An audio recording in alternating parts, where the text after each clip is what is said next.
What does Poppy Playtime Chapter 4 hide behind the scenes in the Doctor's boss fight? In Chapter 4 of Poppy Playtime, there are an abundance of chases and pseudo-boss fights standing between you and the finish line. These can either be as simple as running from Baba Chops in a maze full of nightmare critters, to being chased endlessly by the Doctor's vessels in a spooky labyrinth. Throughout these areas, the game has lots of interesting secrets hidden behind the scenes, and today, we're taking a look at abounds in search of said secrets. Like, for instance, plenty of T-posing nightmare critters hidden just out of sight, and even an interesting way to break the Baba Chop scene. We will definitely be breaking stuff as well, so I hope you enjoy today's look behind the scenes of Poppy Playtime Chapter 4. As always, I'll do a quick recap of what we'll be covering today, so we're all refreshed on the game's flow of events. So next up, upon entering the surgical area, Sleeping Beauty here is wearing a gas mask that will need to enter the red gas maze outside. Within this super confusing labyrinth, we'll search for 5 different toys, each of them missing a different body part, which reveals the solution to the puzzle. Once we've hacker-manned the code into the computer, a door opens upstairs that gives you access to the Doctor. Well, another part of him at least. Moving on from this room, Tui attacks and pulls the gas mask off her face. And as you navigate the jump puzzle ahead, your right hand is disabled by electricity due to one of the Doctor's traps. This forces you to swing across this gap in the following room, being blasted with electricity yet again, as you're dropped into a maze full of caged nightmare critters. Baba Chops is now released into the maze, and you have to evade her persistent attacks while gathering batteries and rerouting power in order to escape. You'll then have to make a difficult decision, killing the trapped Simon Smoke to open the door, or accepting your fate. For now, the recap will stop there, so let's jump back in time to the red gas maze. First off, let's have a look around this first maze area from another perspective. The location we're exploring during this part of the game is a huge cave, surrounded by scaffolding and stone pillars. Typically, while playing through this section of the game, your view is badly obstructed by the gas mask, and I suppose the thick layer of red fog doesn't help that fact either. Within the maze are a bunch of these smaller segments, and these areas are locations in which the toys we're looking for can be found. When viewed from an aerial perspective, it's kinda neat, because these walled off areas create mini hallways in the open space between them. Somehow this almost makes it harder to navigate the winding halls here, since they form inaccessible corridors we can't access or see from inside. Placed inside this map are a bunch of elevators, or what I believe are pneumatic tubes, and following them up through the ceiling reveals that they don't lead anywhere at all. Whatever went inside these things just rocketed into the vacuum of space. The same goes for these rock pillars. They're separate from the walls of the mine itself and extend outside the map's boundaries. While checking out these objects, I saw this weird object poking through the ceiling. Following it through the roof and into the building reveals there was actually an overhead light used in one of these surgical rooms. These are currently emitting light inside the level, and it's not only one object either. It turns out this lighting fixture was extended by using a second copy of this object and putting them end to end, which is why this other end sticks through the roof like this. We can even disable one of them here, which shows how this is pulled off a lot better. Now inside the starting area, there are a bunch of screens depicting various characters that we must find in the maze, and I wanted to know whether these were live feeds of the toys or just images. I quickly ran through the maze to locate Bunzo and stood behind him, and I even shot one of my hands out for good measure. But unfortunately, when viewing the camera, there was no sign of the player. Even when I shot to flare the back of his head, still no dice. I did, however, learn that this area isn't put together all too soundly. By walking into the side of this raised pedestal, we can walk straight through it. There is no collision on this specific piece of the map, and apparently Bunzo realized this before we did, since he's phased halfway through the wall as well. The grates these characters are sitting on don't lead anywhere either, and there's merely a black barrier underneath it that gives the appearance that it leads somewhere. Now, in order to survive the trek through this area, canisters from these dispensers are needed to refresh your gas mask frequently. When you press the button, a canister pops out, but when viewing this in slow motion, you'll see that it just appears out of nowhere and falls onto the floor. Not that it matters, since this machine isn't connected to anything anyway, so teleporting them into existence was the only option regardless. There's more to these refills than you'd first think though, since they're actually the greatest weapon the prototype has ever used against us. If you put your hand on one with a grab pack and then leave the room, there's a chance your hand will just break off instantly. The hand is just gone, and believe it or not, it gets even worse. If we grab the refill with a right hand instead, we completely lose the ability to swap between them if it breaks, meaning we lose access to any of our hands until a previous save is loaded. After making your way upstairs, you can then go up to give Doc a shocking reminder of his mortality. Taking a look inside, we can see his liver floating inside the container with multiple needles poking into it. There's also a constant flow of red gas circulating inside as well, but what happens when we give him a good zap? When the plug is inserted, sparks begin jumping through his organ as flames begin to erupt around it. I also realized that this model can be viewed from inside as well, which is pretty disgusting. The entire thing is covered in this pure black texture, indicating its demise, and we can now continue our journey to put an end to the Doctor. Now when we exit through the following doorway, we'll be jump scared by the mischievous Tui. From another angle, we can watch as he appears instantly within the doorways, and something strange takes place here that's hard to catch even in bullet time. When he's moved into this doorway, his tail glitches around like crazy in the hallway, but this only lasts for a few frames in super slow motion, so it'd be near impossible to notice during gameplay. After snatching our gas mask, Tui does what he knows best, and scurries off up the ramp and out of sight, unloading around the corner. Now after this, you head out into an open area overlooking a construction site down below. On the walls, we can see what looks like tons of houses and buildings hanging from the rock formations. There's nothing inside of them, but despite this, they're modeled and textured on the inside. There's not much to them besides this, and we'll be taking a closer look at this construction area a bit later on. As soon as we step outside, there are a couple of doors on our right that we can access. The first is this metal one, and peeking inside reveals that this is really an elevator. Following it up top, we'll find that it probably leads to another sliding door on the next floor. And it's a good thing it's blocked off too, considering there is no actual elevator inside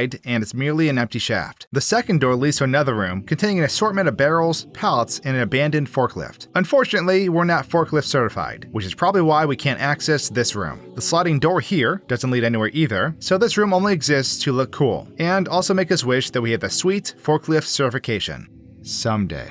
After swinging across the gap, you'll traverse a hallway with an electric swimming pool. And this was a trap set by the Doctor in order to disable your second hand. We can't outsmart him though, we have the technology. By dragging one of these big blocks over here, we can maneuver it close to the water's edge. And by jumping on top and dragging it along, the player can get past these metal bars up top. From here you can just leap across and into the following section. Your right hand fully functional. The game doesn't check here to make sure the player's hand is disabled when entering this part of the level, so we can get past this point completely unaffected. But the devs managed to cover their bases despite that fact. The purple jump pad here is currently turned off, so even though we've cheated the system and kept our hand, we cannot leap across the gap regardless. So despite breaking the order of events, we'll still have to eat a refreshing bolt of lightning as we swing across. We can now play through this maze section with both hands equipped and active, but to be honest, this doesn't give us much advantage, if any at all. The only real difference here is that we could carry 2 batteries at once, but that's about it. Even though she's a nightmare critter, the flare hand doesn't scare her off like it would with the smaller ones. Actually, the little nightmare critters in the cages don't react to it either. So having a second hand provides basically zero benefit, but it's still a really neat way to break the game. Taking a look at the map itself, there's really not much going on out of bounds since this fight sequence is pretty straightforward. We can, however, take a look at the introduction sequence from another perspective. When Baba Chops first shows up, we can see her appear in this room as the door opens up. Beneath the level, we'll find a copy of this enemy T-posing below her spawn location. When the player turns to look this way, our sheep friend here warps into the map, turning to look at you as she runs out of sight. The version of this character with AI then spawns in the same spot, and the others move back to their T-posing location out of bounds, with Baba now running through the maze after us. We can watch what happens after she attacks the player and warps through the map. Once she's successfully attacked you, she'll run between a set of cages and Super Mario her way into the pipes overhead. I'm not actually sure where she goes at this time, since I wasn't able to locate her after she vanished. But when she does reappear, it'll be inside of another pipe elsewhere in the map. She'll blink back into the map via one of the pipes, but she's a bit crunched up as this takes place. She unfolds into her regular pose as she hits the ground and begins her endless pursuits once more. Now I'm not exactly sure what caused this to happen, but during my game breaking here, somehow the game,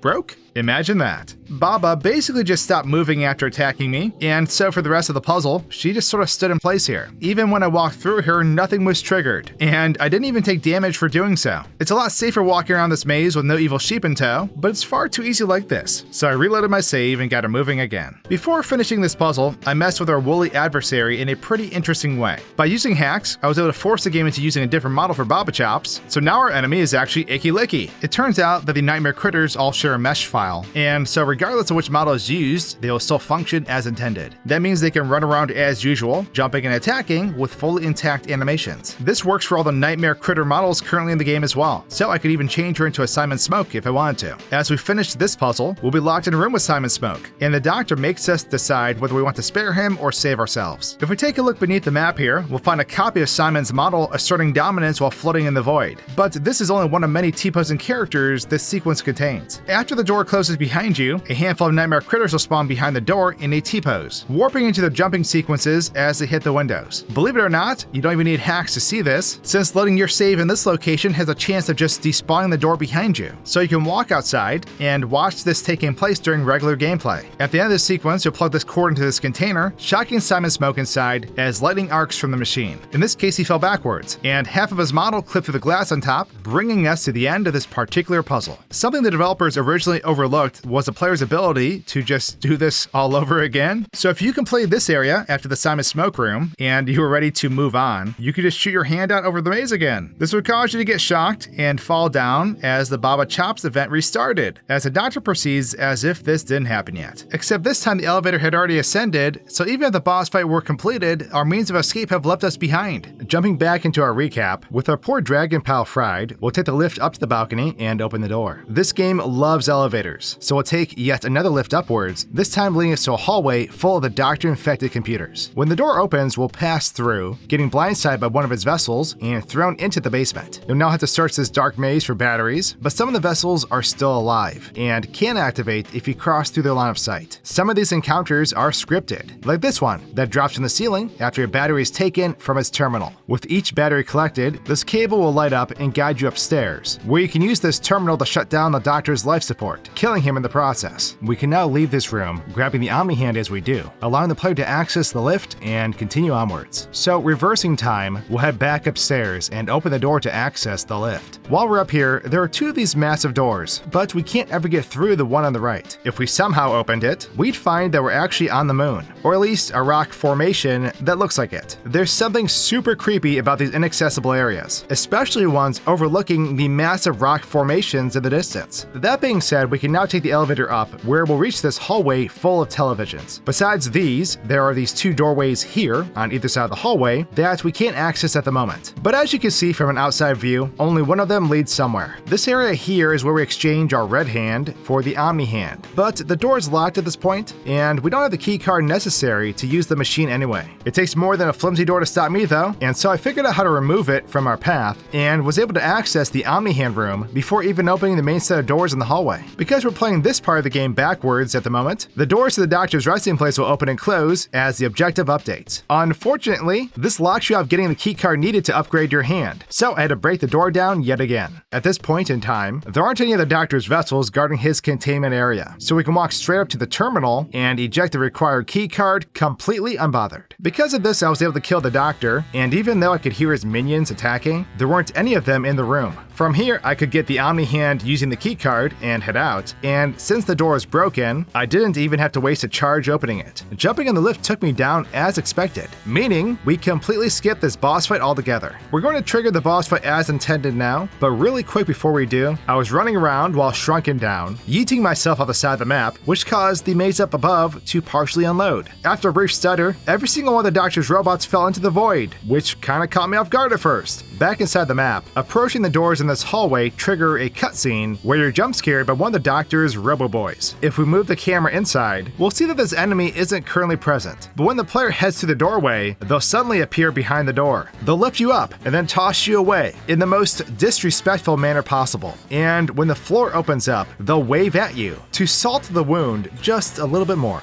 Now in the basement, we can see things a lot better with the place lit up. One of the first things I wanted to check out was the robotic nightmares chasing us through the darkness. To my understanding, there are multiple versions of the same enemy that you'll encounter here. Some of them are simply inanimate objects placed here to look creepy and cannot activate regardless of what takes place. But the others are active models programmed to awaken and chase the player when they run by. There are also some that will move as you trigger them, not to chase the player, but instead to give you a little jump as you're exploring the area. I thought they'd only respond to the player's presence when standing in front of them, but this bot here twitches when the player runs behind them instead. I saw the top of the head moving when I ran by, and while they won't awaken when running in front of them, their screen lights up and their body twitches for just a moment. For the most part, these vessels will always return to their starting location after the player evades them, although there is an exception to this rule, which I'll explain in just a minute. During our time here, there's also a scripted encounter with a vessel that drops down from the ceiling and flies towards the player, killing you instantly if it manages to catch you. If we move the camera up to the top of these hallways, you'll see that beyond this black barrier is a small opening in the ceiling, but nowhere near enough space for a full-size robot. There are, however, a couple sets of hoses and plugs hanging down directly above these holes, one on each side of this hallway.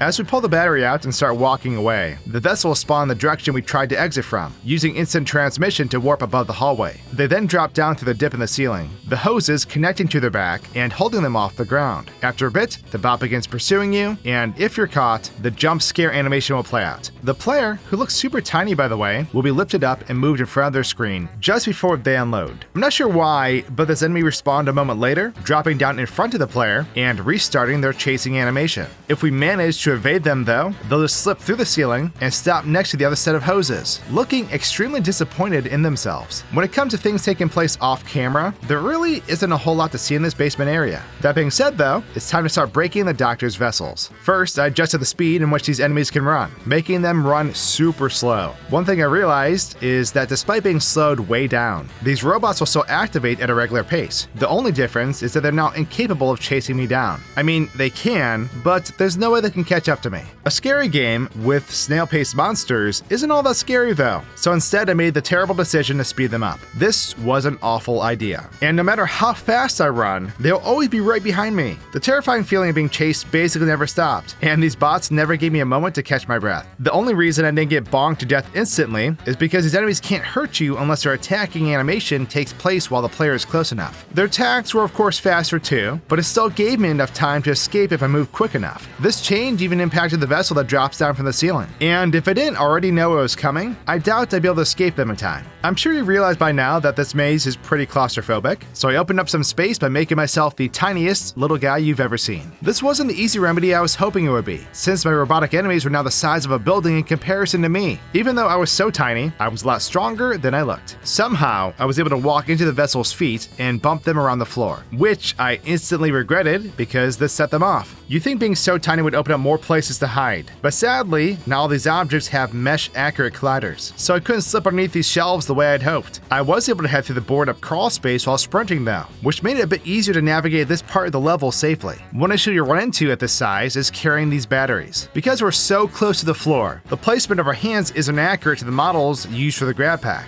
The only way to get past this is by looking nearly straight up while inserting each battery, which is ironically a small price to pay for the benefits of being tiny. Speaking of benefits, we don't even need to leave the hallway when the vessel drops down from the ceiling. My small stature let me squeeze through the fence and outside the bot's hitbox, so they pass right by without a care in the world. That being said, let's mess with the sides of our adversary now instead. First, I tried shrinking them down, and to be honest, they'd be sort of cute if they weren't trying to bash my face in at the moment. The game didn't really appreciate this modification though, and by activating the bot, we'll see that their AI is now a bit broken, and not just the tiny one. This area with the batteries is typically inaccessible by the vessels, but the parameters have somehow changed, and they were able to walk inside like they own the place. We can still open and close the doors, but at this point, the pathing is broken beyond repair. On the other hand, we can expand the dock's minions instead, and this actually makes them easier to avoid. Because they're so huge, they can't always get through these tight hallways without getting stuck. As you can clearly see, this poor guy is in a perpetual loop of his running animations, and his AI has no idea how to get free. With the maze now behind us, we can watch in slow motion as the doctor's final remaining piece is destroyed. As this meltdown occurs, a giant wave of electricity expands from his brain container, and inside, we can see that this once floating object is now respecting the laws of physics. As we're leaving this area, our red hand will be upgraded into the Omni hand. The hand we deposited will unload after it has left our sight, and on the other side, the Omni hand will suddenly appear. The pedestal that holds the hand will quickly rise up through the machine and into view, meaning we can now equip the new hand and head back down the lift we entered from. And with that, that's everything I broke and found hidden behind the scenes in the Doctor's boss fight. I hope you enjoyed today's Out of Bounds look.